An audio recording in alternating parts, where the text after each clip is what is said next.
চিনি তেলের দামের আবিশ্বাস চাপে জলপাইগুড়ির বেকারি ব্যবসা। চিনি ও তেলের দাম ঊর্ধ্বমুখী আর তার সরাসরি প্রভাব পড়েছে জলপাইগুড়ির বেকারি ব্যবসায়।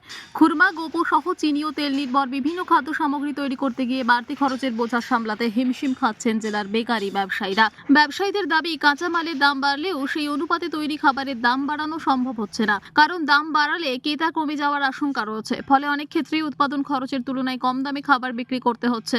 লাভ তো দূরস্থ, অনেক সময় মূল খরচটুকুই উঠছে না। বেকারি ব্যবসায়ীদের একাংশ জানান, ঋণ নিয়ে ব্যবসা চালানোর পাশাপাশি বিভিন্ন দোকানে নিয়মিত খাদ্য সামগ্রী সরবরাহ করতে হয়, কিন্তু চিনি ও তেলের দাম বাড়ায় উৎপাদন খরচ বেড়েছে উল্লেখযোগ্যভাবে। পরিস্থিতি সামাল দিতে অনেক সময় নিজেদের পকেট থেকেই অতিরিক্ত টাকা দিতে হচ্ছে। ব্যবসায়ীদের মন্তব্য, কাঁচামালের দাম বাড়ার সঙ্গে যদি তাদের তৈরি খাবারের বিক্রয় মূল্য একই হারে বাড়ানো যেত তাহলে পরিস্থিতি কিছুটা সামাল দেওয়া সম্ভব হতো, কিন্তু সাধারণ মানুষের ক্রয় ক্ষমতার কথা মাথায় রেখে ইচ্ছেমতো দাম বাড়ানোর উপায় নেই। তাই চিনি ও তেলের দাম দ্রুত নিয়ন্ত্রণে আনার দাবি জানিয়েছেন জলপাইগুড়ির বেকারি ব্যবসায়ীরা। তাদের মতে, কাঁচামালের দাম কমলে শুধু ব্যবসায়ীরাই স্বস্তি পাবেন না, কিছুটা স্বস্তি ফিরবে সাধারণ ক্রেতাদেরও।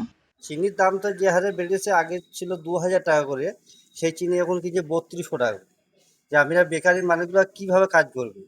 জিনিসপত্রের দাম বেড়েই গেছে, কিন্তু মালের দামও বাড়ে না। আমাদের আমাদের যে মালটা তৈরি করছে সেই মালটা তো দামটা বাড়াতে লাগবে, কিন্তু আমাদের দাম বাড়ালে তো কেউ নেয় না।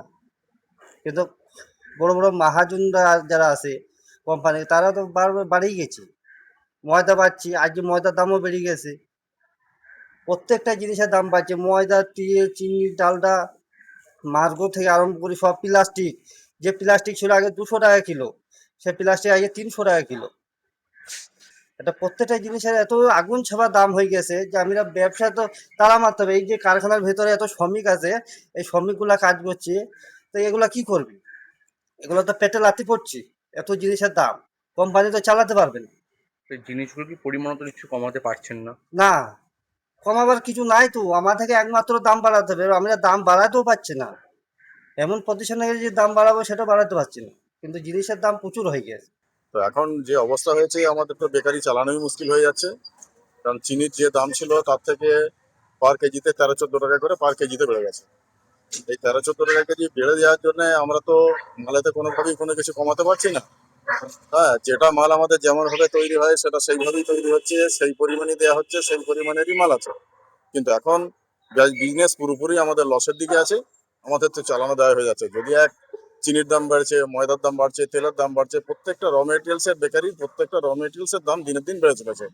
কিন্তু সেই তুলনায় আমাদের যে প্রোডাক্ট হচ্ছে সেই প্রোডাক্টের দামটা একই রয়ে গেছে।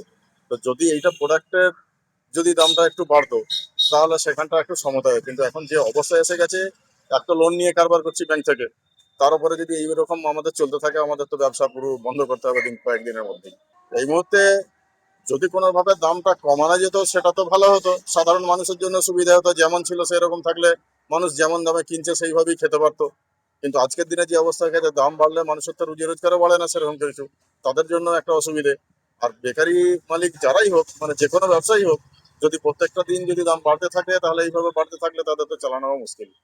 সকলের যাতে সুবিধা হয়, যদি সেরকম কোনো কিছু একটা চিন্তা ভাবনা করা যায়, সকলের উপস্থিতিতে মাননীয় ডিএম স্যার তো যদি কোনো একটা চিন্তা ভাবনা নেন, বা আরো যারা যারা আছেন তারা যদি কোনো একটা চিন্তা ভাবনা নেন, তাহলে খুব ভালো হয়।